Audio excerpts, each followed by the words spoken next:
Bogus પત્રિકાકાંડ બાબતે જે છેલ્લા 4 દિવસથી દીકરી પાયલ ગોટી નામની દીકરી સાથે જે બનાવ બન્યો અને તેને લઈને સમાજની ચિંતા કરવામાં જે કંઈ લોકો સાથે હતા એને લઈને નરેશભાઈ પટેલ ખોડલધામના ચેરમેન દ્વારા આજે ખોડલધામ ટ્રસ્ટની અહીંયા મિટિંગ બોલાવવામાં આવી હતી અને એમાં સમાજના આગેવાનોને સાથે વિચાર વિમર્શ કરીને જે આ દીકરીને ન્યાય અપાવવા માટે જે લોકોએ યોગદાન આપ્યું છે તેમાં અમારા ખોડલધામ મહિલા કન્વીનર શ્રી જેનીબેન ઠુમર, પારેશભાઈ બગસરાથી સોદિત્રા, મનોજભાઈ પનારા, અલ્પેશભાઈ કથિરિયા અને ખોડલધામના સમગ્ર ટ્રસ્ટીગણ દ્વારા આજે એક નિર્ણય લેવામાં આવ્યો કે જે દીકરીને સાથે અન્યાય થયો છે તેને તાત્કાલિક રીતે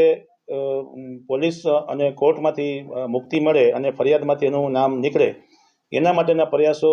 ખોડલધામ સંસ્થા દ્વારા છેલ્લા 2 દિવસથી કરવામાં આવતા હતા. ગુજરાત સરકાર અને ગૃહમંત્રી સહિતના અધિકારીઓ સુધી વાત પહોંચાડીને આ દીકરી સાથે થયેલા અન્યાયનું પોસ્ટમોર્ટમ કરી અને આજે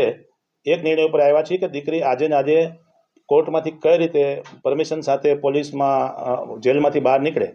એના માટેના નિર્ણયમાં ફરિયાદી પક્ષે જે લોકો છે એમને પણ સંસ્થા દ્વારા